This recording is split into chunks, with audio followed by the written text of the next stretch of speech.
नमस्कार, आप देख रहे हैं प्राइम न्यूज और मैं हूं आपके साथ मोनिका गुप्ता। यूके प्राइम में आपको दिखाएंगे उत्तराखंड की तमाम अहम और बड़ी खबरें। कोरोना को लेकर सीएम रावत ने बयान दिया है। सीएम ने बताया देहरादून में अभी तक कुल 11 हॉटस्पॉट हैं, जिसमें से 6 कंटेनमेंट जोन को आज मुक्त कर दिया गया है। इस मामले में डीएम ने जानकारी देते हुए बताया इस सभी कंटेनमेंट जोन की लगातार स्क्रीनिंग की गई है, जिसमें से डोईवाला क्षेत्र के दोनों और देहरादून नगर निगम क्षेत्र के 4 कंटेनमेंट जोन में पिछले 28 दिनों से कोई भी पॉजिटिव केस नहीं मिला है, जिसके आधार पर अब तक कुल 6 हॉटस्पॉट को मुक्त कर दिया गया है, जबकि देहरादून में 2 और ऋषिकेश में 3 हॉटस्पॉट अभी भी पूरी तरह से लॉक है।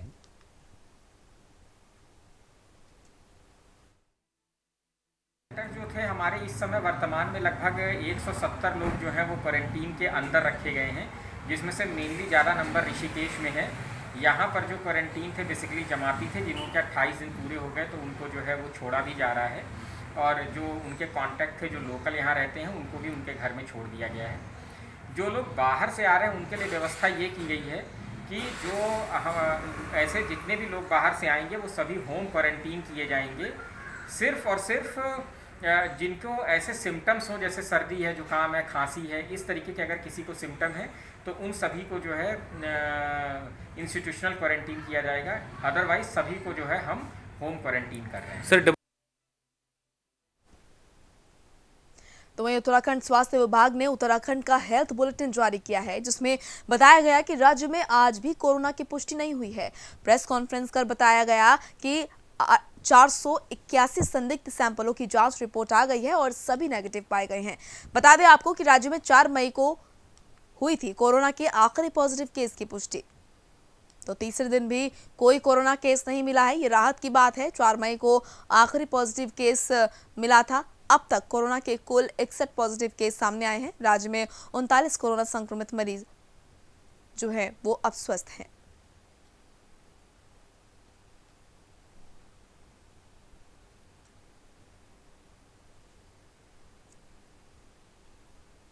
DG law and order Ashok Kumar का बयान आया सामने, जहां उन्होंने बताया कि अन्य राज्यों में फंसे उत्तराखंड वासियों में 1,65,000 लोगों ने रजिस्ट्रेशन कराया है। उत्तराखंड से अन्य राज्यों में जाने वाले 10,500 लोगों ने रजिस्ट्रेशन कराया। वहीं बाहर फंसे 8,500 लोग अभी तक उत्तराखंड आ गए हैं।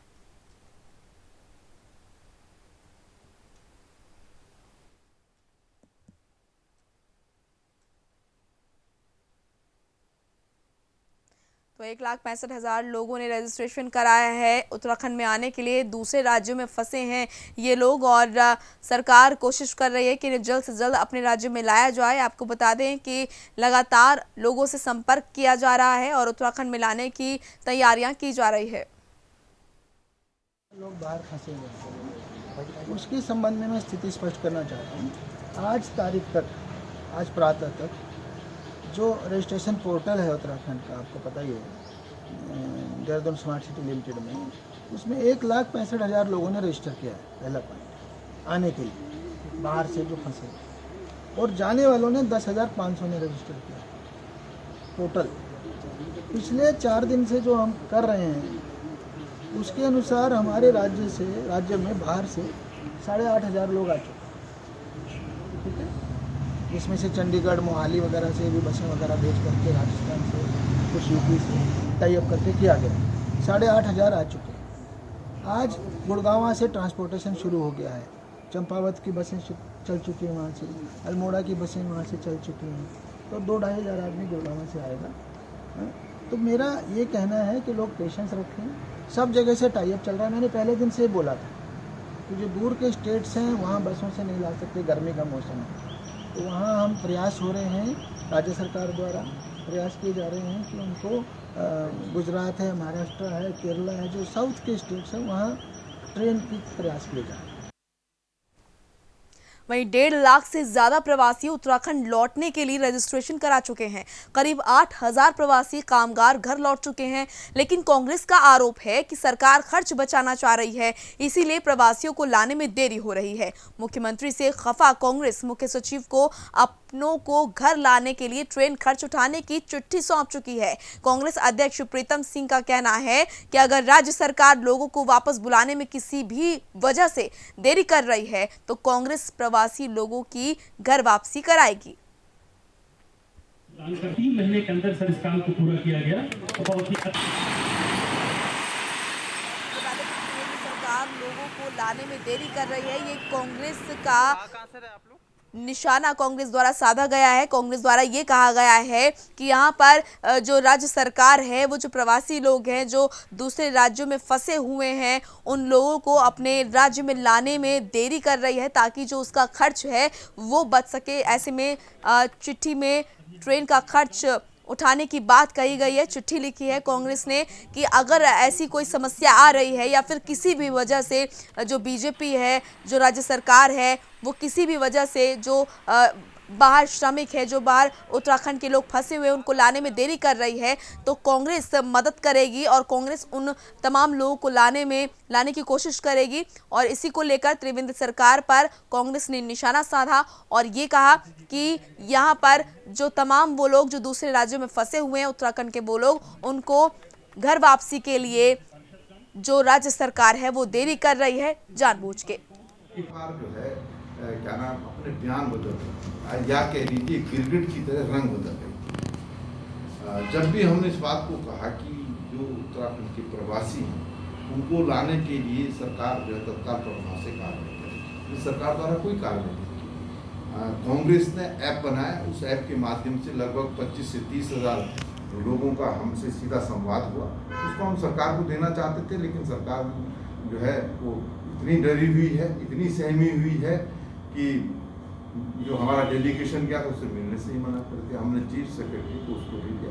उसके बाद जब भारत सरकार के दिशा निर्देश आते हैं तब सरकार ऐप बनाती है, तब कहती है कि लगभग 1.5 लाख प्रवासियों ने संपर्क किया है। हालत आज ये है सरकार के ऐप की, और जो नंबर सरकार ने दिए हैं, कई लोगों के फ़ोन हमारे पास आए, ना तो ऐप काम कर रहा है ना वो फ़ोन उठ रहे हैं।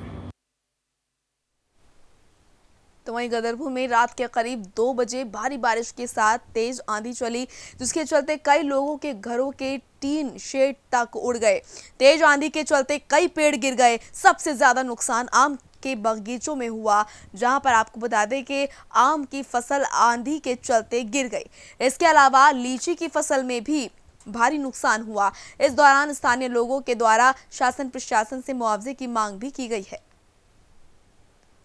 तो तेज आंधी चलने से आपको बता दें कि आमजन का काफ़ी नुकसान हुआ। कई तरह की जो फसलें थी वो इस आंधी के चलते बर्बाद हो गई। आम की फसल और लीची की फसल पूरी तरह से बर्बाद हो गई। जो लोग हैं वो मुआवजे की मांग कर रहे हैं शासन प्रशासन से।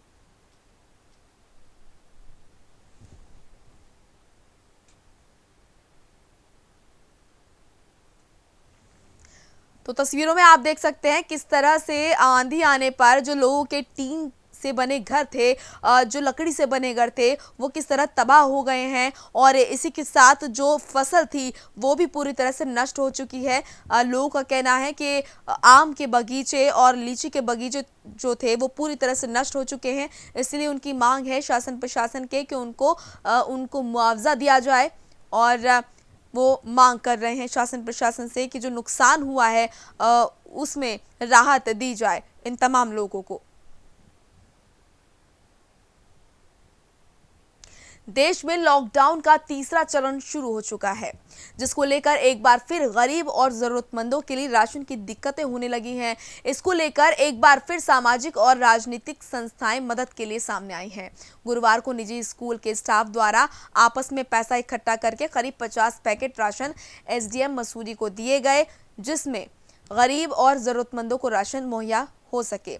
और इसीलिए एसडीएम वरुण चौधरी ने स्कूल के प्रधानाचार्य और स्टाफ के पहल को सराहनीय बताते हुए कहा कि सभी सक्षम लोगों को इस महामारी की घड़ी में जरूरतमंदों और गरीबों की मदद करने के लिए सामने आना चाहिए।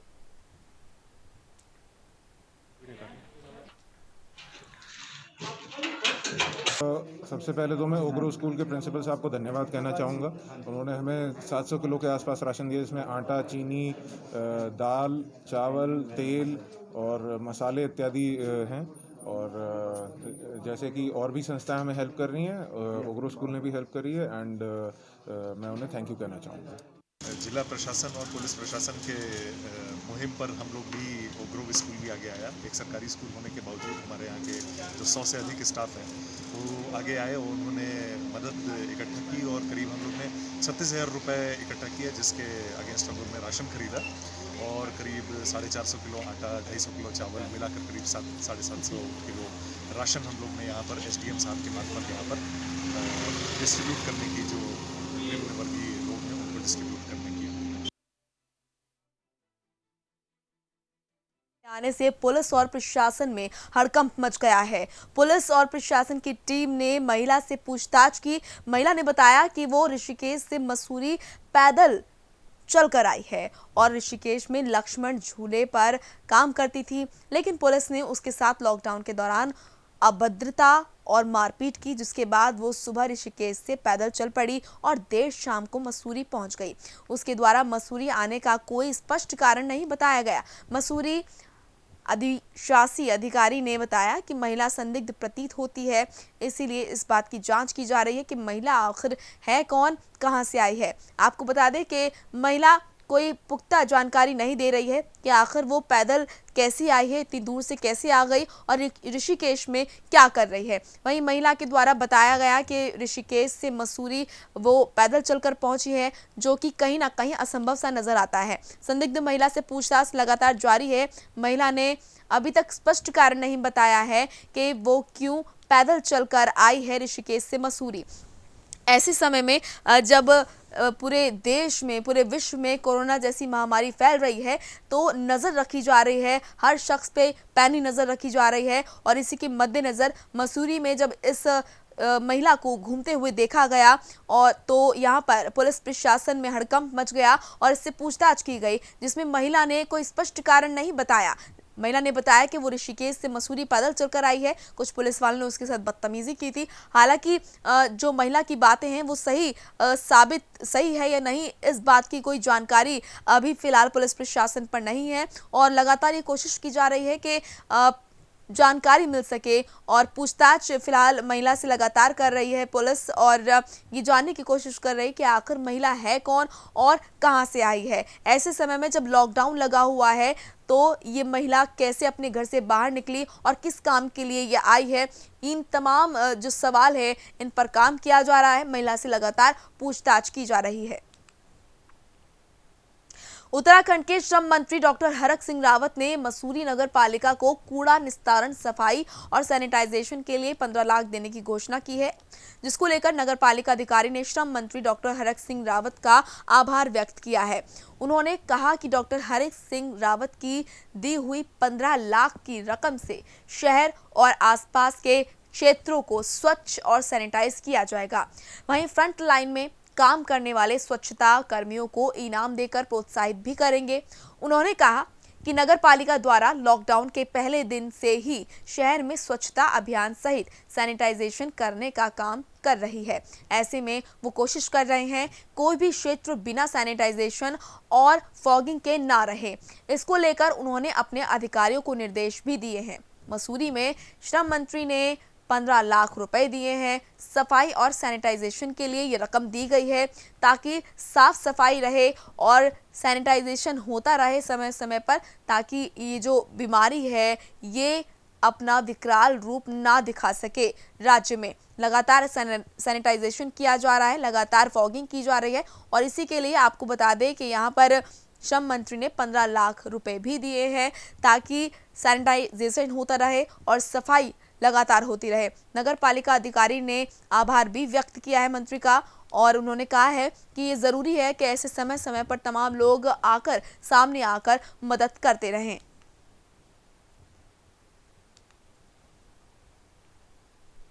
तो सफाई और सैनिटाइजेशन के लिए 15 लाख की रकम डोनेट की है और श्रम मंत्री हरक सिंह रावत ने ये 15 लाख की रकम डोनेट की है। कोविड-19 संक्रमण के लगातार देश में मामले बढ़ रहे हैं। इस महामारी को रोकने के लिए लगातार कोरोना फाइटर प्रयास कर रहे हैं। इसी को देखते हुए आज वन मंत्री हरक सिंह रावत ने कोटद्वार पहुंचकर फ्रंट लाइन में कार्य कर रहे पत्रकारों को सम्मानित किया। तस्वीरों में भी आप देख सकते हैं किस तरह से जो तमाम पत्रकार हैं उनको सम्मानित किया जा रहा है। इस दौरान वन मंत्री हरक सिंह रावत ने बताया कि फ्रंट लाइन में आकर जो इस महामारी से लड़ रहे हैं, चाहे वो चिकित्सक हो, पुलिसकर्मी हो, पर्यावरण प्रहरी हो, इसी कड़ी में देश के पत्रकारों ने भी अपनी जान की परवाह न करते हुए अपना महत्वपूर्ण योगदान दिया है। हरक सिंह रावत ने पत्रकारों को सम्मानित किया और कहा कि पत्रकारों ने अपना महत्वपूर्ण योगदान इस संकट की घड़ी में दिया है। ऐसे समय में जब इंसान को पता है कि बाहर निकलना खतरे से खाली नहीं है और ये जानते हुए भी जब तमाम पत्रकार फील्ड पर निकलते हैं अपनी जान को जोखिम में डालकर, तो ये वाकई सराहनीय कदम है और उनके मनोबल को बढ़ाना हमारा कर्तव्य है। इसलिए तमाम जो पत्रकार हैं उनको सम्मानित किया गया और हरक सिंह रावत ने कहा कि पत्रकारों ने अपना महत्वपूर्ण योगदान इस संकट की घड़ी में दिया है।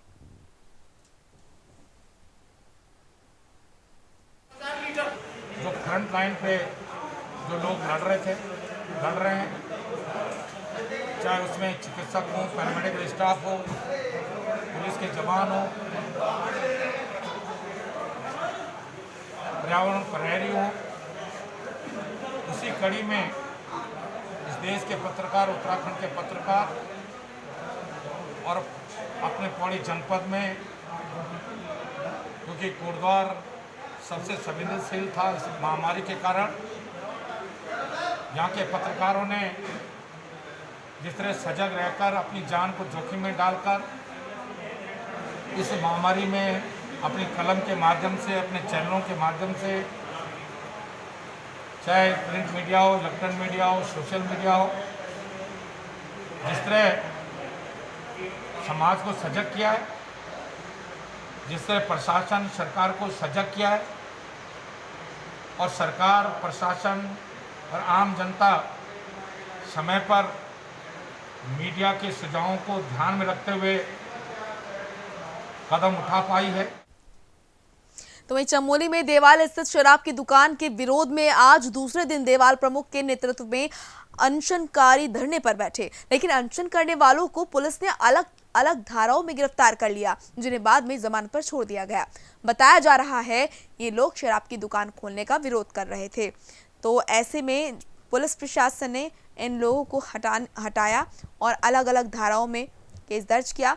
हालांकि बाद में इन्हें छोड़ दिया गया। शराब की दुकानों का विरोध कर रहे थे ये लोग, अनशन पर बैठे थे प्रदर्शनकारी। पुलिस ने अलग अलग धाराओं में केस दर्ज किया, हालांकि बाद में इन्हें छोड़ दिया गया था।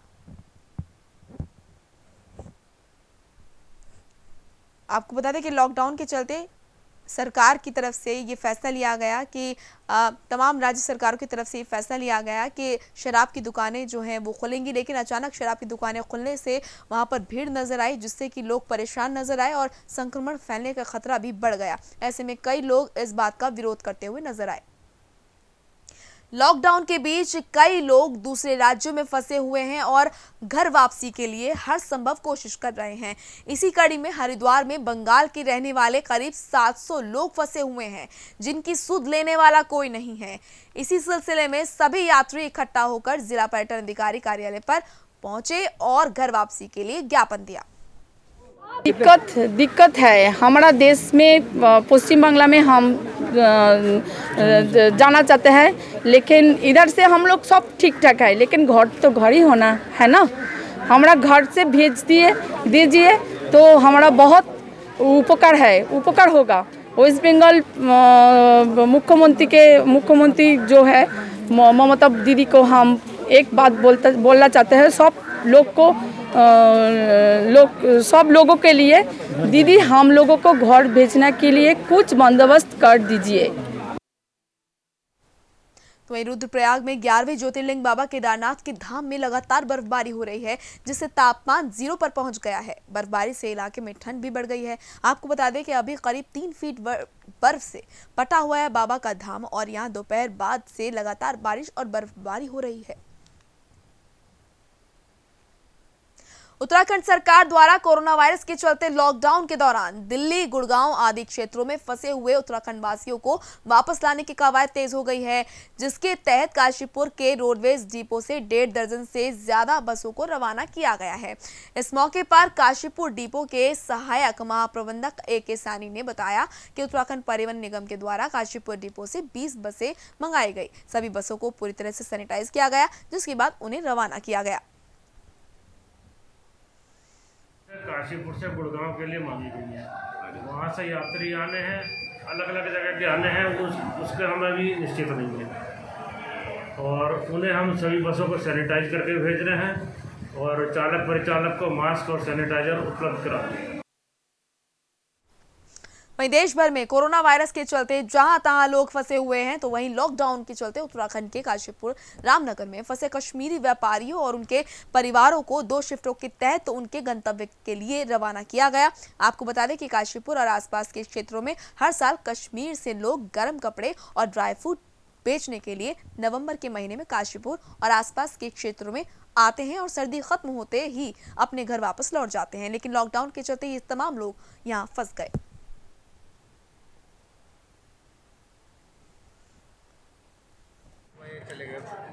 क्योंकि ये हमारे जम्मू कश्मीर से यहाँ पिछले 6 महीने से लोग बाग फंसे हुए थे और लोग अपना सामान वगैरह बेचने के लिए आए थे, लेकिन लॉकडाउन में यहाँ फंस गए थे। अभी इनकी आकस्मिकता को देखते हुए हमने पास के लिए अप्लाई करवाया था, तो उसके बाद फिर हमने इनका गाड़ी का अरेंजमेंट कर दिया है। आज इनको यहाँ से रवाना किया जा रहा है। इनके कोरोना वायरस के चलते लॉकडाउन के चलते 40 दिन बाद काशीपुर में और जीवन की तर्ज पर खुले बाजार के बाद काशीपुर का सराफा बाजार ठंडा पड़ा हुआ है। काशीपुर में ज्वेलर्स की दुकानों पर ग्राहक नजर नहीं आ रहे। लॉकडाउन के बीच लगातार 40 दिनों तक देश भर में अन्य दुकानों की तरह सराफा दुकानें भी पूरी तरह से बंद रहीं। गृह मंत्रालय की तरफ से जारी एडवाइजरी में लॉकडाउन में छूट मिलने के बाद दुकानें खुलने के बाद सराफा व्यापारियों को उम्मीद थी, लेकिन दुकानें तो खुली पर दुकानों में ग्राहक नहीं नजर आए।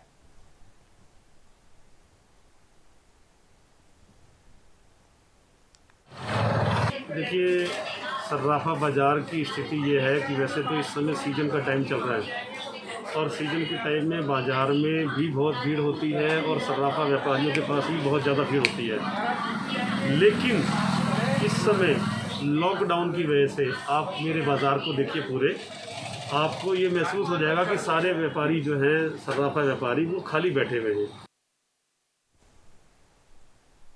देश के प्रधानमंत्री और आयुष मंत्रालय के आह्वान पर अब आयुर्वेदिक काढ़ा सभी लोगों को पिलाया जा रहा है। इसी को लेकर रुड़की में आयुष मंत्रालय के निर्देशों के बाद आयुर्वेदिक स्वास्थ्य टीम हर स्वास्थ्य केंद्र या सरकारी अस्पतालों में अपना कैंप लगाकर इस आयुर्वेदिक काढ़े को पिलाने का काम कर रही है। दालचीनी, तुलसी, सूंठी और काली मिर्च से बने इस काढ़े के पीने से शरीर में रोगों से लड़ने की क्षमता बढ़ती है। कोरोना जैसी घातक बीमारी की शुरुआत कफ से होती है और इस काढ़े में कफ को खत्म करने की भरपूर क्षमता होती है, जो कोरोना जैसे रोग को शरीर में प्रवेश करने नहीं देती।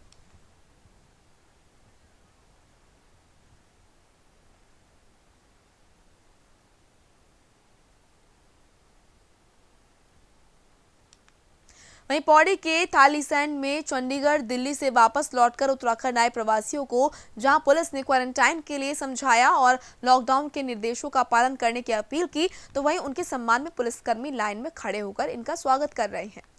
दरअसल इन दिनों अपने राज्य के बाहर रह रहे लोगों को राज्य सरकार वापस ला रही है, जिसका विरोध करने की घटना जगह जगह से सामने आ रही है। ऐसे में यहाँ पर ये जो लोग हैं, इस बात का विरोध नहीं जो हमारे थाना क्षेत्र के बाहर रह रहे थे, वो लोग आज वापस आए हैं। इनके वापस आने के क्रम में हमने अपने थाना क्षेत्र में इन लोगों का स्वागत किया है।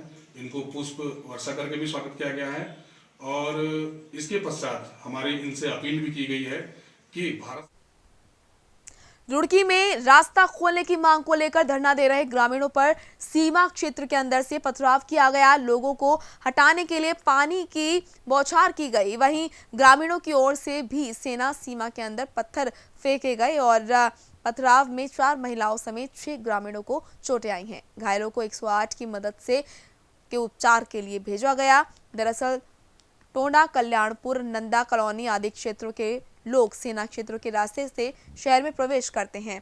ऐसे में यहाँ पर आपको बता दें कि ये फैसला लिया गया कि सुरक्षा बढ़ा दी जाए।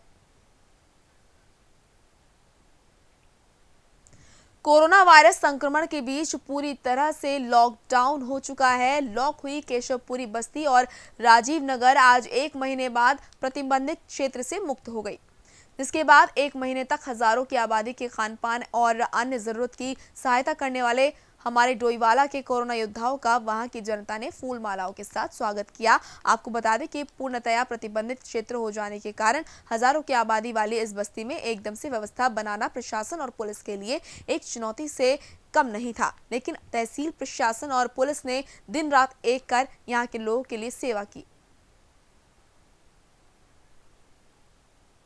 चलिए फिलहाल रुकने एक छोटे से ब्रेक के लिए जल्द हाजिर होंगे।